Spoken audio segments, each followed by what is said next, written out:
Segundo Reis, capítulo 5, a partir do primeiro verso, diz assim a palavra do Senhor: Naamã, comandante do exército do rei da Síria, era muito respeitado e honrado pelo seu senhor, pois por meio dele o Senhor dera a vitória à Síria. Mas esse grande guerreiro ficou leproso. Ora, tropas da Síria haviam atacado Israel e levado uma menina, que passou a servir a mulher de Naamã. Um dia ela disse à sua senhora: se o meu senhor procurasse o profeta que está em Samaria, ele curaria da lepra. Naamã foi contar ao seu senhor o que a menina israelita dissera. O rei da Síria respondeu: vá, eu lhe darei uma carta que você entregará ao rei de Israel. Então Naamã partiu, levando consigo 350 quilos de prata, 72 quilos de ouro e 10 mudas de roupas finas. A carta que levou ao rei de Israel dizia: junto com esta carta, estou te enviando meu oficial Naamã, para que o cures da lepra.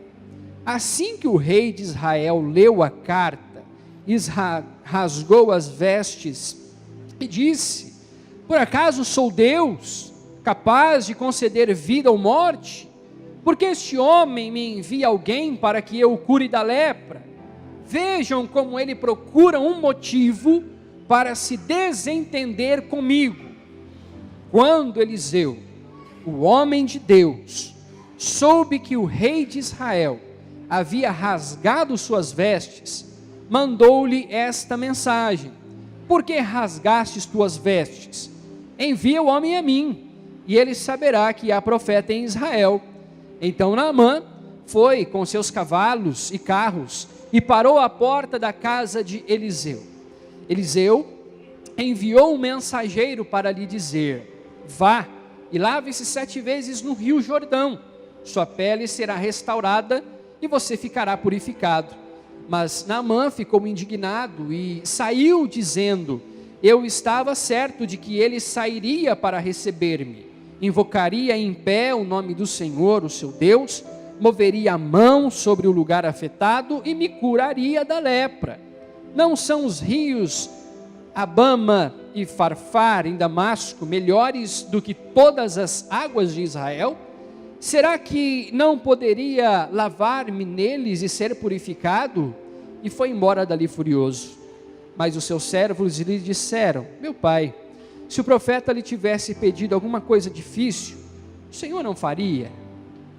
Quanto mais quando ele apenas lhe diz que se lave e será purificado. O Senhor tenha misericórdia de nós e nos abençoe nesta noite. Pode tomar o seu assento por um instante. Vamos refletir aquilo que o Senhor tem para nós, em nome de Jesus. Esses dias eu precisei ir em uma loja, comprar um item que era necessário, um item eletrônico que estava precisando e era necessário para aquilo que eu estava desenvolvendo. Eu entrei na loja e depois de procurar entre os corredores, depois de alguns minutos ali procurando, eu fui até o balcão e perguntei para a atendente. Ela olhou para mim e eu perguntei: olha, você tem esse item, tal item, né, para isso, porque eu estou precisando. Aí ela disse: tem sim, e apontou, assim, e eu olhei, aí eu pensei: tá, ali, mas já passei por ali e não achei. Daí ela continuou apontando, daí eu acho que a ficha dela caiu e ela decidiu chamar alguém ali para ajudar. Ela chamou uma moça. Só que o que me chamou a atenção foi como ela chamou a moça. Não vou dizer o nome da moça aqui, Mas o que me chamou a atenção foi que ela chamou assim a moça: fulana, vem cá! Corre! Mas não foi sorrindo, foi uma maneira brava. Fulana, vem aqui! Todo mundo da loja parou e olhou assim, e eu também fiquei com vergonha. Imagine a moça, né? Imagine a moça, ela baixou a cabeça, né? Veio correndo pelos corredores, se apresentou, e aí eu expliquei para ela o que eu estava precisando, e ela, toda cheia de vergonha, né, me levou até o lugar que eu encontraria aquele item. A verdade é que nós estamos vivendo momentos hoje na nossa vida, e isso reflete muito na atitude dessa atendente, creio eu, né, que seja a proprietária, creio eu que seja dela, para ela agir daquela forma, né, na frente de um cliente com a sua funcionária. Se fiquei com vergonha, imagine a moça, como eu já disse, né? Aí então, diante de todo esse contexto, diante de tudo aquilo que eu passei, que eu enfrentei, eu saí daquela loja refletindo acerca de algo que você talvez já tenha refletido também. Diante dessa experiência, nós vivemos em uma geração totalmente intolerante e descontrolada. Nós estamos vivendo momentos da nossa vida, nós estamos vivendo dias de total intolerância, de total descontrole, e isso em todos os lugares. No trabalho, quando você entra numa loja, em todos os aspectos, em todos os lugares. As pessoas, elas andam intolerantes. As pessoas, elas andam de uma forma descontrolada. Talvez você já tenha passado por uma experiência de vida, talvez recentemente, de que você vivenciou situações assim. As pessoas estão vivendo de uma forma intolerante, as pessoas, elas estão explodindo por coisas pequenas. Eu vi naquele momento que algo tão insignificante, aquela mulher explodiu com a sua funcionária, não precisava daquilo, mas de uma forma tão forte, de uma forma tão significativa, ela conseguiu trazer um certo incômodo naquele momento. Um incômodo para ela, um incômodo para a sua funcionária, um incômodo para mim, um incômodo para aqueles que estavam ali naquele momento. Tamanha a sua intolerância e o seu descontrole. Nós vemos que hoje os maiores problemas que nós vivenciamos, enfrentamos e vemos são por coisas pequenas, coisas banais, nós podemos dizer assim. Talvez você já tenha vivenciado momentos assim na sua vida, momentos em que, como nós usamos a expressão, momentos em que uma gota d'água, ou fazendo uma tempestade em um copo d'água, momentos em que nós saímos do controle, momentos em que pessoas saem do controle a ponto de cometerem até mesmo uma loucura, pessoas que saem do controle a ponto de cometer até mesmo aquilo que não deveriam cometer, uma briga no trânsito, uma intolerância no trânsito, uma intolerância de alguém que agride uma outra pessoa porque não recebeu o seu produto como pediu. Coisas banais, coisas pequenas, coisas que as pessoas estão se tornando a cada vez mais intolerantes. As pessoas estão se tornando cada vez mais descontroladas. Por isso eu quero trazer a nossa reflexão nesta noite, um tema que eu acho propício e que o Senhor colocou no meu coração, que é o seguinte: evitando conflitos e gerando oportunidades. A maior maneira de vivermos, se você quer viver bem, evite conflitos. Evitar conflitos nos deixa a vida muito mais leve, nos deixa a vida muito mais prazerosa. Evitando conflitos e vendo em conflitos, onde seria um conflito, uma oportunidade. E quando eu olho para este texto, eu vejo muito disso. Olhando para este texto, eu vejo que nós podemos tirar algumas lições. Por quê? Porque quem nunca enfrentou situações de conflitos em algum momento da vida? Quem nunca fez algo que depois se arrependeu de ter feito? Quem nunca tomou uma decisão que depois que já a poeira baixou, como nós falamos, depois que o sangue esfriou, depois de pensar bastante, depois de pensar melhor, chegamos à conclusão de que a decisão, de que aquilo que nós fizemos não foi a melhor opção. Esse texto ele me chamou a atenção diante de algumas questões e eu quero compartilhar com você. Você conhece muito bem a história de Naamã. Você já ouviu muito sobre a história de Naamã. Você já ouviu bastante acerca da experiência de Naamã com Deus. Você já ouviu muito acerca daquilo que Deus fez na vida de Naamã. Mas o personagem que eu quero trabalhar com você hoje, que eu quero expor para você hoje, não é Naamã. Naamã nós vamos deixar um pouquinho. E nós vamos prestar atenção na atitude de dois personagens também essenciais nesta história bíblica. E nós vamos tirar algumas lições acerca disso. Amém, irmãos? Amém ou não? Naamã fica sabendo que existe uma oportunidade. Naamã fica sabendo que existe algo que poderia trazer cura. Naamã fica sabendo, por meio de sua serva, que para sua enfermidade existia uma solução. Existia uma solução, existia algo que poderia ainda ser feito.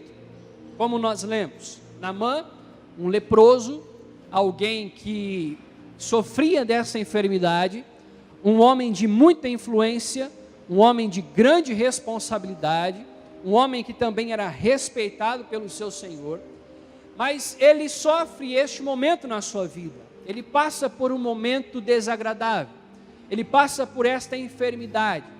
Aí, ao saber pela sua serva de sua esposa, e então ele chega ao seu Senhor e diz: olha, existe uma chance de cura.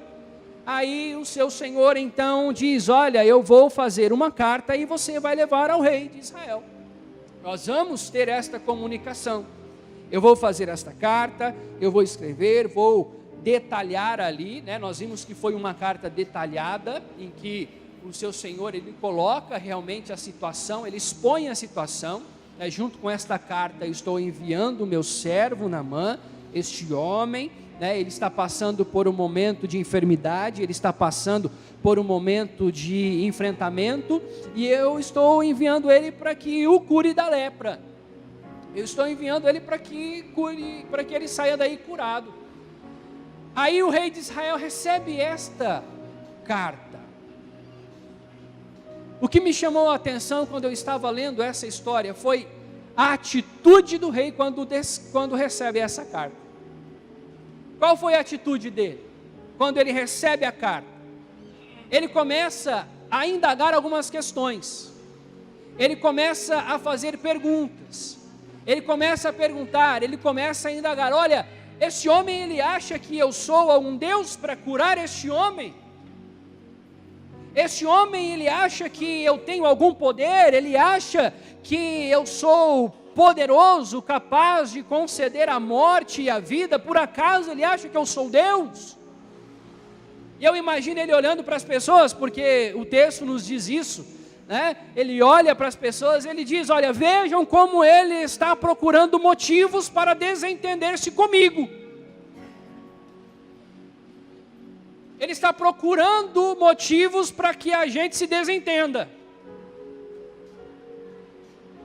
E para que exista um conflito entre nós. Ele está procurando alguma coisa para que a gente entre em conflito. Em outras palavras, o rei está dizendo: ele está querendo encrenca. Ele está querendo encontrar alguma coisa para que a gente entre em conflito. Essas são as palavras do rei. Essas são as palavras.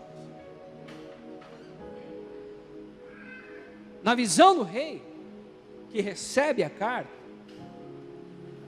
ele está querendo arranjar pretexto. Ele está querendo confusão. Ele está querendo conflito. Quem nunca de nós já passou situações semelhantes a essas na vida?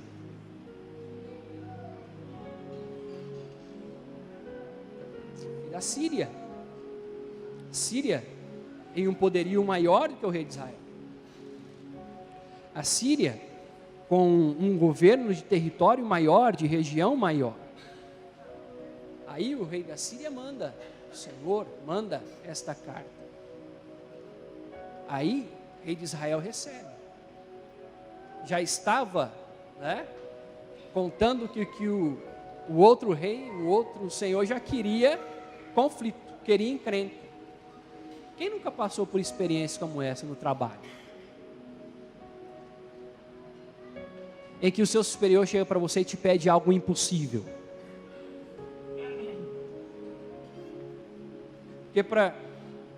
Quais são as palavras do rei de Israel? É algo impossível. Não tem como eu fazer isso. Isso demonstra que ele quer encrenca. Isso demonstra que ele quer conflito. Quem nunca passou por experiências assim no trabalho, na vida? Em que alguém chega para você e diz, eu preciso que você faça isso. Aí você olha e diz, não tem como fazer. Ou ele está querendo me mandar embora, ou ele está querendo encrenca. Ou ele está querendo conflito, ou ele está querendo realmente que a gente entre em conflito, ou eu não sei o que ele está querendo. Entende? Como que aquele rei recebe essa carta? Aquele rei, ele leva para o pessoal. Ele leva para o pessoal. Quantas vezes nós levamos questões para o pessoal e acabamos desorganizando toda a nossa estrutura, tudo aquilo que não precisa ser desorganizado?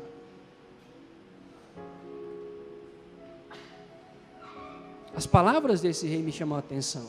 Ele está querendo arrumar artifício, ele está querendo arrumar pretexto para confusão. Quantas vezes nós já usamos essas expressões? Quantas vezes você já ouviu alguém usando essa expressão? Mas ele vai ver.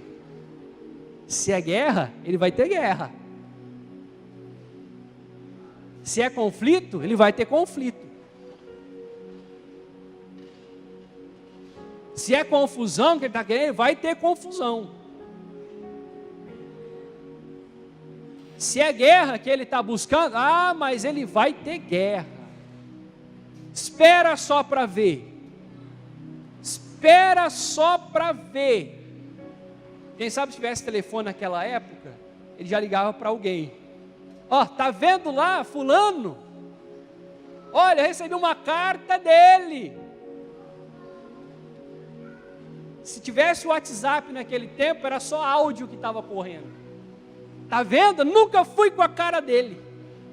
Tá vendo? Olha o que ele mandou para mim aqui. Tirava uma foto da carta. Aí mandava. Olha aqui, tá querendo encrenca, tá querendo confusão. Se é confusão que ele quer, ele vai ter confusão. Quantas vezes a gente age assim na vida? Quantas vezes? Mas aí que tudo muda. E quando tudo muda? Quando tudo muda? Tudo muda quando Eliseu entra em cena. Tudo muda quando Eliseu entra em cena. Existem 3 questões que eu quero deixar para você acerca desse conflito, de por que estava prestes, diante das palavras do rei, a razão de que um possível conflito poderia existir ali. 3 questões primárias. nível baixo de capacidade quanto o controle de domínio emocional. A gente vê nesse rei um descontrole emocional muito grande, domínio próprio. Ele recebe, ele já olha para as pessoas à sua volta e ele quer alguma coisa. Ele sabe que o que ele está me pedindo é impossível. Ele sabe que o que ele está me pedindo não tem como eu fazer. Ele está querendo arrumar algum pretexto para conflito. Ele está querendo arrumar algum pretexto para que alguma coisa aconteça. Em segundo lugar, é o nível de autoestima baixo, porque ele leva para o pessoal. Você já conversou com pessoa que leva tudo para o pessoal? Você não pode falar nada que leva tudo para o pessoal. Ele leva para o pessoal. Por que um conflito poderia existir ali? Por quê? Porque ele existia nele um nível baixo de capacidade empática, ou seja, de empatia. Ou seja, ele não se coloca no lugar do outro, porque estava ali, relatado. Estava ali. Olha, eu estou mandando para você a carta, e junto com a carta eu estou enviando um servo meu que está passando por uma enfermidade. Ou seja, ele não olha para o que o homem está enfrentando. Ele não olha para o que Naamã está enfrentando. Ele não olha para um momento difícil e complicado que Naamã estava vivenciando. Mas ele leva para um pessoal, leva para ele. Ele absorve aquilo como um pretexto para que algo maior acontecesse. Ele tem na sua mente que era encrenca. Só que estava tudo relatado ali. Estava tudo relatado. Então, um conflito poderia acontecer, por quê? Porque ele estava descontrolado emocionalmente, a sua autoestima estava baixa, porque ele leva para o pessoal, e o seu nível de capacidade de empatia, de se colocar no lugar do outro. Você sabia que nós somos os maiores causadores dos nossos problemas? Que a maioria dos nossos problemas nós poderíamos evitar. A gente tem muita consciência de jogar no outro. Porque o outro faz isso, o outro não fez isso, o outro realiza isso, o outro não realiza isso. Mas nós somos responsáveis pela maioria dos nossos problemas. Um estudo simples que eu quero compartilhar com você. É aquilo que nós chamamos de princípio 90-10. Pois se você quiser procurar, você pode procurar, de Stephen Covey. Ele diz assim, que nós temos o controle de 90% das coisas que acontecem. Estou falando de atitudes. Ele diz assim: você acorda de manhã, está lá tomando café com a sua família. Tudo bem. Até o seu filho esbarrar na xícara de café e derramar o café na sua roupa. O problema não é o seu filho ter esbarrado na xícara de café. O problema foi como você reagiu quando ele esbarrou na xícara de café. Por quê? Porque existem pessoas que já fazem o quê? Olha, moleque! Presta atenção no que você está fazendo. Aí já olha para a esposa, olha, a culpa é sua, quem mandou você colocar xícara para ele? É copo. Aí já levanta bravo da mesa. Já vai pisando duro para o quarto. Já pega, já troca a roupa, já troca a camisa, volta. Aí a criança está chorando porque você gritou com ela. Aí a mãe já fica brava com você porque você não precisava agir daquele jeito. Olha para você ver isso, mas precisava tudo isso. Aí você já vai bravo para o trabalho. Vai pisando duro para o trabalho, já acelera o carro, bravo. Passa no sinal vermelho, o radar já te pega.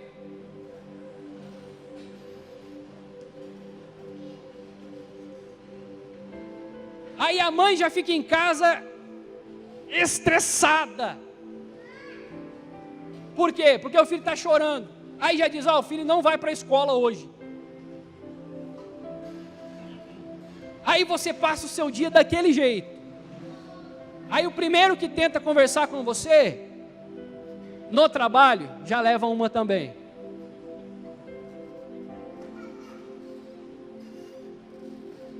Aí você pega o carro para voltar para casa.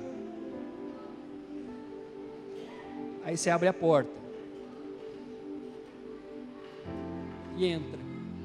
E está aquele clima agradável. Clima gostoso. Sabe aquele clima gostoso?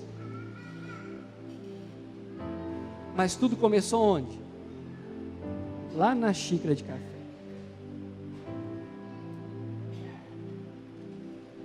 Lá. Por quê? Porque se ele tivesse agido de uma forma diferente com o filho, tudo seria diferente. Se ele tivesse agido de uma forma agradável com o seu filho, olhado para o filho e disse, filho, tá certo, olha, próxima vez você presta mais atenção. Próxima vez, só prestar mais atenção. Tudo ficaria numa boa. Está entendendo como que nós poderíamos evitar muitos problemas que nós temos hoje? E eu vejo nesse homem que a sua atitude poderia levá-lo a um grande problema. Até um homem de Deus entrar na história. Até um homem de Deus aparecer. Porque se você leu comigo, você vai prestar atenção, você vai ver que o autor diz, quando Eliseu, o homem de Deus, soube que o rei de Israel havia rasgado as suas vestes, mandou-lhe uma mensagem. Tudo muda quando o homem de Deus entra em cena. Tudo muda quando o homem de Deus ele recebe a informação de que o rei estava descontrolado. E que o rei estava com o seu emocional abalado. Quais as lições que nós podemos tirar disso daqui? Quais as lições que nós podemos tirar? Primeira lição: ouça antes de conclusões precipitadas.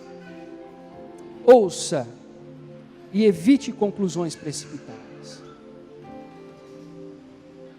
Porque nem sempre a história é como é. Eliseu, como homem de Deus, ele se apresenta. E ele ouve. Ele decide entender o que estava acontecendo. Manda esse homem a mim. Ele decide entender toda a circunstância, tudo aquilo que estava acontecendo. A questão é que muitas vezes nós queremos nos precipitar. E ao nos precipitar, nós acabamos errando. Mas tudo muda quando o homem de Deus entra em cena. Sabe o que eu aprendo aqui? Eu aprendo uma lição para a minha vida e para a sua vida.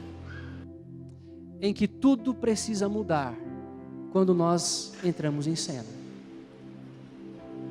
Que as coisas podem estar para pegar fogo. Que as coisas podem estar um caos. Que pode estar indo tudo por água abaixo. Que a viola, como é que é? Viola está em caco. Mas quando o homem de Deus entra em cena, as coisas precisam melhorar. Quando uma mulher de Deus entra em cena, as coisas precisam melhorar. Não é colocar mais fogo na lenha. Ou mais lenha na fogueira. Meu irmão, não é colocando lenha na fogueira que as coisas resolvem. Não é colocando lenha na fogueira que as coisas vão ficar boas. Elas só pioram. só pioram. Quando o homem de Deus chega, quando Eliseu chega, as coisas mudam. Quantas vezes, ao invés de nós apaziguarmos as situações, nós nos precipitamos e nós começamos a colocar ainda mais lenha na fogueira. Nós começamos a colocar ainda mais gasolina para que o fogo aumente a cada vez mais. Mas essa não é a nossa tarefa como cristão. Essa não é a minha tarefa e a sua tarefa. Nós estamos vivendo uma geração impaciente. Nós estamos vivendo uma geração totalmente descontrolada. Nós estamos vivendo uma geração assim. Mas a nossa posição precisa ser diferente. A nossa posição precisa ser diferente, porque a precipitação me impede de enxergar ou de ver e de ter uma real percepção dos fatos. Ouça e evite conclusões precipitadas. Quantas vezes você já olhou para alguém, você de primeira, você olhou e não foi com a cara da pessoa? Eu não fui com a cara dele não fui com a cara dela não fui. Aí depois vocês tiveram a oportunidade de se encontrar e conversar um pouco. Aí você usou a expressão, olha, sabe que em um primeiro momento eu não fui com a sua cara? Você nunca fez isso, só eu, né? Só. Ó, de primeiro momento eu não fui com a sua cara não, mas você é gente boa. Você até que é bacana, você é legal.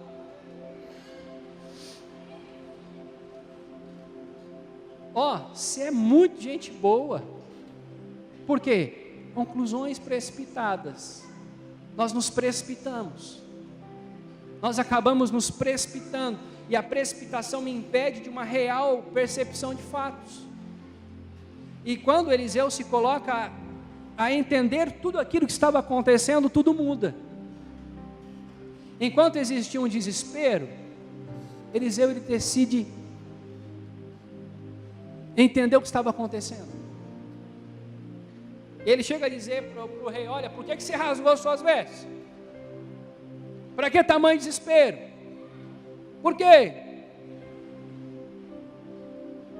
Mas nós nos precipitamos.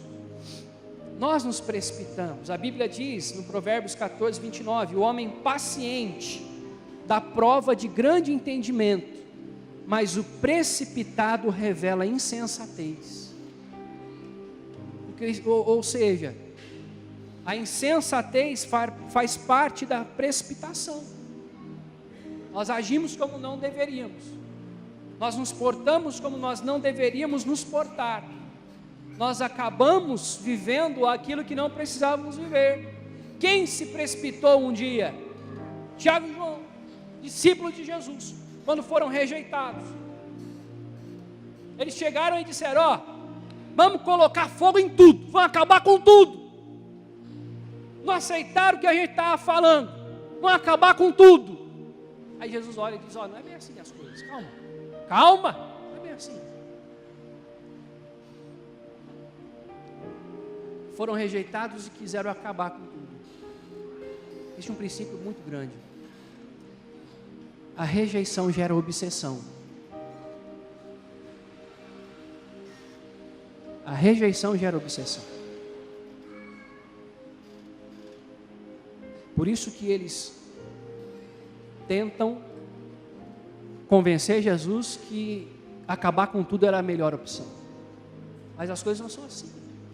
Se precipitaram, então a precipitação me faz. E quando eu deixo de ser um bom ouvinte? Quando eu me sinto ameaçado, quando eu me sinto superior, ou quando eu me acho melhor. Não, eu não vou ouvir. Não quero ouvir. Mas seja um bom ouvinte, amém ou não? Seja um bom ouvinte. Não tire conclusões precipitadas. Quando o homem de Deus se apresenta, ele decide entender tudo aquilo que estava acontecendo. Ele decide entender tudo aquilo que estava passando. Segunda lição que eu encontro no texto: apresente-se como uma opção pacificadora. Eliseu ele não vai para colocar mais fogo. onde já tinha. Eliseu ele fala: olha, manda esse homem para mim. Eu não sei porque você rasgou as suas vestes, mas manda para mim, que eu sei como lidar. O mundo ele não precisa de pessoas bem-sucedidas, de mais pessoas bem-sucedidas. Não é isso que o mundo está precisando. O mundo precisa de pessoas pacificadoras. Pacificadoras dentro de casa, na família. Pacificadoras no trabalho, pacificadores dentro da igreja. Pacificadores. Esse homem, Eliseu, o profeta, ele se coloca como um pacificador.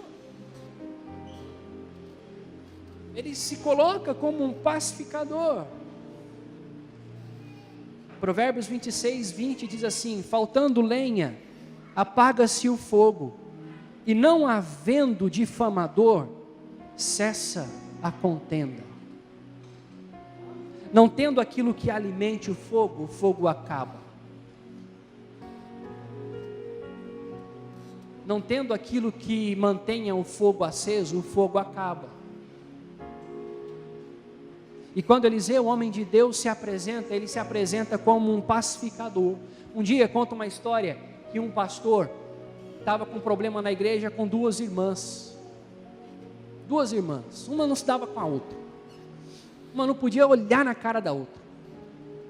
Já saía faísca. Meu Deus, já saía faísca.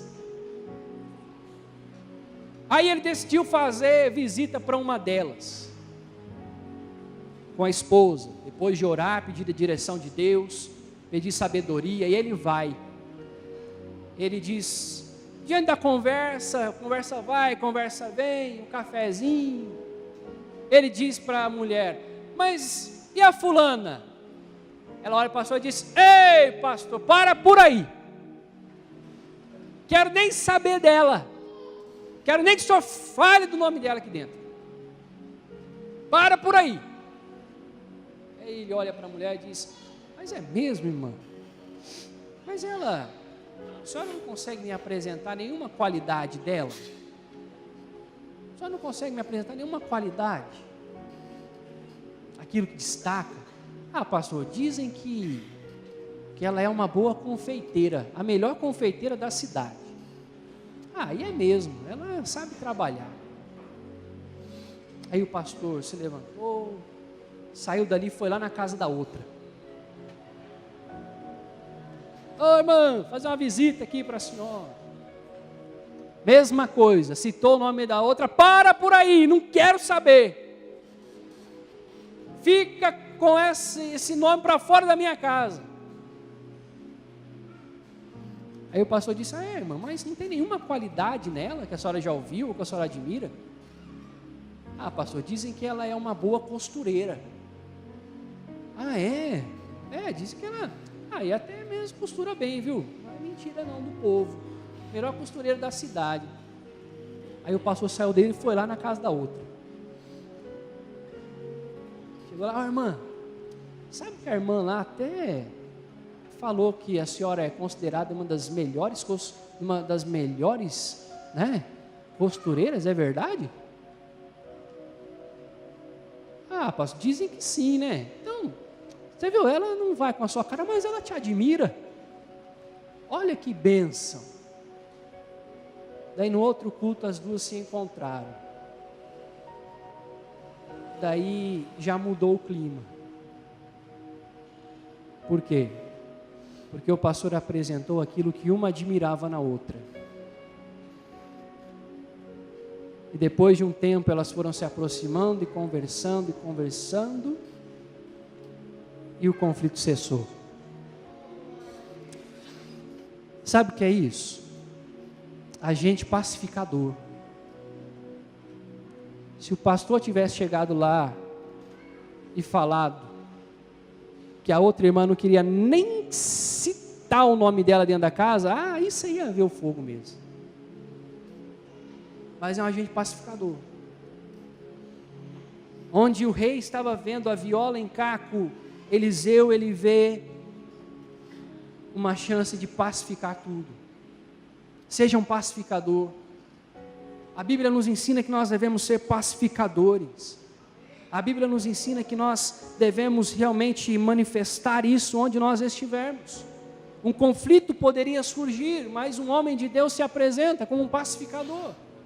Terceira e última lição.